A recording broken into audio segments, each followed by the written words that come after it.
अंधेरा ये मिटे कैसे, कब तक लड़खड़ाएंगे। इन आंखों में बस एक ही ख्वाब, क्या हम ये दुनिया देख पाएंगे। दुनिया में हर चीज की एक कीमत होती है, पर ये आंखें कभी भी खरीदी या बेची नहीं जाती। इसीलिए नेत्रदान मानवता के लिए एक अमूल्य वरदान है। अंधेरे को कर रोशन, कोरे कागज में रंग भर दे। मेरे बाद मेरी आंखें दुनिया नहीं देखें। राष्ट्रीय स्वास्थ्य मिशन, स्वास्थ्य विभाग, हरियाणा द्वारा जनहित में जारी। नमस्कार, ये आकाशवाणी चंडीगढ़ है। अब आप सुकीर्ति से प्रादेशिक समाचार सुनिए। पहले इस बुलेटिन के मुख्य समाचार। प्रधानमंत्री जन धन योजना के 11 वर्ष पूरे हुए। प्रधानमंत्री ने कहा, प्रधानमंत्री जन धन योजना ने वित्तीय समावेशन के माध्यम से देश भर में वंचित लोगों का जीवन बदला है। हरियाणा मंत्रिमंडल ने दीनदयाल लाडो लक्ष्मी योजना लागू करने का निर्णय लिया। अंबाला छावनी के पीएम श्री केंद्रीय विद्यालय में आयोजित एक भारत श्रेष्ठ भारत कला उत्सव कार्यक्रम ने विद्यार्थियों में एकता की भावना को प्रबल किया। केंद्र सरकार ने कच्चे कपास के आयात पर कर छूट 31 दिसंबर तक बढ़ाने का फैसला किया। और पलवल में national fast point netball championship शुरू हुई। देश भर से 600 खिलाड़ी भाग ले रहे हैं। अब समाचार विस्तार से। प्रधानमंत्री जन धन योजना को आज 11 वर्ष हो गए हैं। यह दुनिया की सबसे बड़ी वित्तीय समावेशन पहलों में से एक है। प्रधानमंत्री नरेंद्र मोदी ने 15 अगस्त 2014 को लाल किले की प्राचीर से इस पहल की घोषणा की थी। ब्यौरा हमारे संवाददाता से। प्रधानमंत्री जन धन योजना वित्तीय समावेशन पर एक राष्ट्रीय मिशन है। इसका उद्देश्य व्यापक वित्तीय समावेशन लाना है और देश के सभी परिवारों को बैंकिंग सेवाएं प्रदान करना है। ये योजना बुनियादी बचत बैंक खाते की उपलब्धता, आवश्यकता आधारित ऋण, धन प्रेषण सुविधा, बीमा और पेंशन जैसी कई वित्तीय सेवाओं तक पहुंच सुनिश्चित करती है। प्रधानमंत्री जन धन योजना प्रत्येक परिवार के लिए एक बुनियादी बैंकिंग खाते, वित्तीय साक्षरता, ऋण, बीमा और पेंशन सुविधा तथा बैंकिंग सुविधाओं तक पहुँच के लिए एक मंच प्रदान करती है। किसी भी बैंक शाखा या बिजनेस कॉरेस्पॉन्डेंट बैंक मित्र आउटलेट में शून्य शेष राशि पर खाता खोला जा सकता है। प्रत्येक बैंक खाता बैंकों की कोर बैंकिंग प्रणाली पर आधारित है। अमन यादव, आकाशवाणी समाचार, दिल्ली। प्रधानमंत्री नरेंद्र मोदी ने एक सोशल मीडिया पोस्ट में प्रधानमंत्री जन धन योजना की झलकियां साझा करते हुए बताया कि कैसे इस योजना ने वित्तीय समावेशन से वंचित लोगों का वित्तीय समावेशन से सशक्तिकरण कर पूरे भारत में जीवन को बदल दिया है। उन्होंने कहा कि जब समाज के अंतिम छोर पर बैठा व्यक्ति वित्तीय रूप से जुड़ जाता है तो पूरा देश एक साथ आगे बढ़ता है और यह प्रधानमंत्री जन धन योजना से संभव हो पाया है।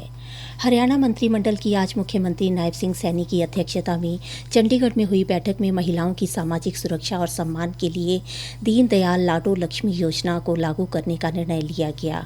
एक सरकारी प्रवक्ता ने बताया कि पंडित दीनदयाल उपाध्याय की जयंती पर 25 सितंबर को इस योजना का शुभारंभ होगा। हरियाणा की 23 वर्ष या उससे अधिक आयु की विवाहित या अविवाहित महिलाओं को इस योजना का लाभ मिलेगा। परिवार में महिलाओं की संख्या की कोई सीमा नहीं होगी। योजना के तहत पात्र महिलाओं को हर महीने 2100 रुपये की वित्तीय सहायता प्रदान की जाएगी। योजना में पहले चरण में उन परिवारों को शामिल किया जा रहा है जिनकी पारिवारिक वार्षिक आय 1 लाख रुपए से कम है। प्रवक्ता ने बताया कि आने वाले समय में चरणबद्ध तरीके से अन्य आय समूहों को भी इस योजना में शामिल किया जाएगा। उन्होंने स्पष्ट किया कि सरकार द्वारा पहले से चलाई जा रही ऐसी 9 योजनाओं जिनमें आवेदिका को पहले से ही अधिक राशि की पेंशन का लाभ मिल रहा होगा तो उन्हें लाडो लक्ष्मी योजना का लाभ नहीं मिलेगा। इसके अलावा स्टेज 3 और 4 की कैंसर पीड़ित महिला मरीजों, सूचीबद्ध 54 दुर्लभ बीमारियों, हीमोफीलिया, थैलेसीमिया और सिकल सेल से पीड़ित महिला मरीजों को पहले से पेंशन मिल रही है। फिर भी इन महिलाओं को इस योजना का भी अतिरिक्त लाभ भी मिलेगा। आज अंबाला छावनी के पीएम श्री केंद्रीय विद्यालय में एक भारत श्रेष्ठ भारत कला उत्सव कार्यक्रम का आयोजन किया गया। इस अवसर पर कार्यक्रम में मुख्य अतिथि अंबाला के उपायुक्त अजित सिंह तोमर ने उपस्थित अध्यापकों व अभिभावकों से आह्वान किया कि वे अपने बच्चों में एक भारत श्रेष्ठ भारत की भावना पैदा करें ताकि वे भी भारत के नव निर्माण में अपना योगदान देकर भारत को और आगे ले जाने का काम करें। उन्होंने कहा कि विद्यार्थी कल का भविष्य हैं, इसलिए उनमें एक भारत श्रेष्ठ भारत की भावना पैदा करनी है ताकि हम आगे भी एक रहकर अपने भारत को और प्रगति की ओर ले जा सकें।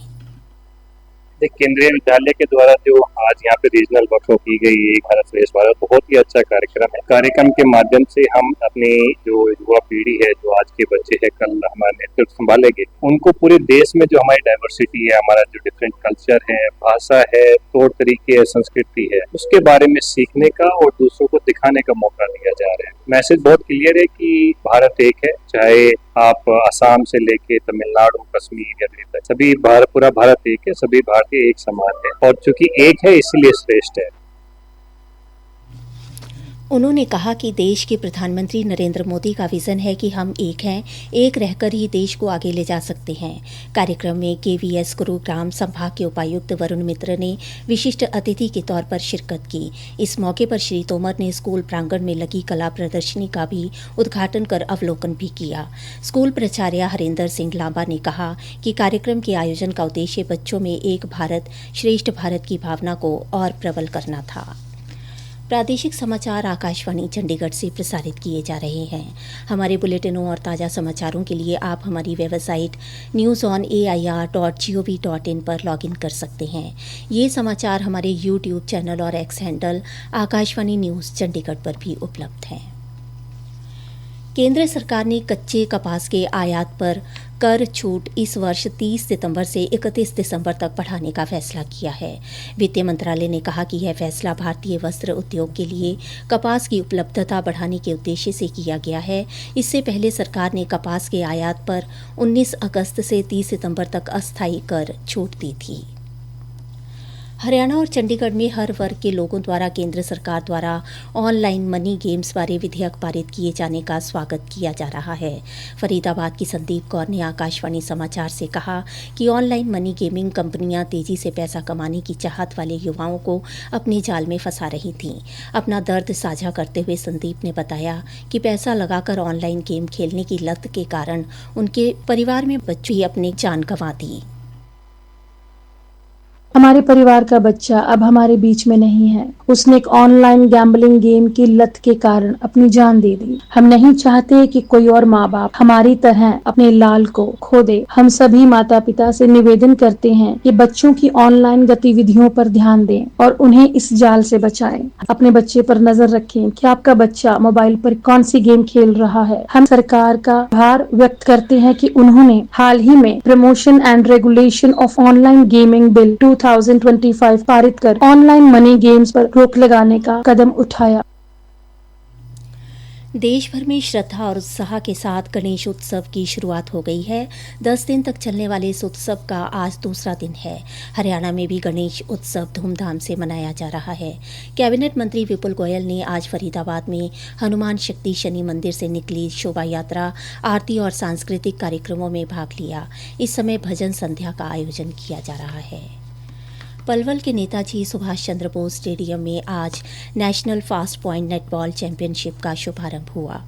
यह प्रतियोगिता 31 अगस्त को संपन्न होगी। प्रतियोगिता में देश के 28 राज्यों के महिला व पुरुष खिलाड़ी भाग ले रहे हैं।